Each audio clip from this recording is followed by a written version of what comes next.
Okay, there you go. You see it. Today's workout, we're talking about health and exercise today. So you're a health and exercise fanatic marathon runner right here. If you don't know, when did you run your marathon? How long ago? About July 4th. Yeah, which one did you?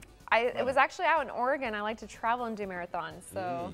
Nice way to see the country. Yeah, it's a good I don't know excuse. about the running part. Well, first off, Ashley Moser is not talking about marathon running today. She's talking about the opposite, which I'm not good at, which is sprinting. We all know as runners that you're either long distance and slow or you're sprinters. So, Ashley, how's it going out there? Good morning, guys. Yep, I'm in Perrysburg at Fitness for All, actually. And so what we're doing today, we're talking about strength and agility, and we have Chris, who's a trainer here. We're doing some deep tissue strength training. I asked him, tell us what that means. Break it down for us. We have Ross as well helping us out. So Chris, tell us about that. Well, actually, today we're going to focus on some speed, and we're going to focus on his hip flexion and extension.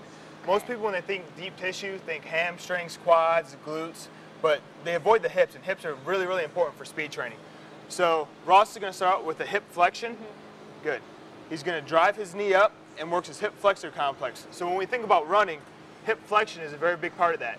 And with the machine here, we can really isolate his hip flexor complex. Good. All Up right. and squeeze. Good. And you know, I have an anchor back at our station, Annette. She's a runner, so this can work for anybody, running or people that don't even work out. Yes. Just get into it. Yes, and it works for sprinting and long distance. Hip flexion and extension are always in the gait cycle and in your running motion. So hip flexion is the first thing we're focusing on. I want you to switch to extension, Ross. So now we're going to switch to the opposite, extension. And why is it important to do both? Well, in your running motion, the flexion is the forward motion in the beginning part of your running motion. The extension is the planting off the ground and pushing forward and propelling yourself forward.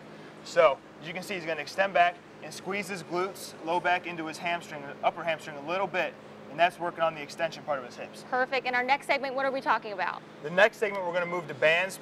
Not everyone has this machine, but we're going to take it up a notch and use the bands to work on the same range of motion. All right, well, that's coming up later in the show, so be sure to check it out and be sure to watch for the best workout segment of your life. I'm getting ready for that.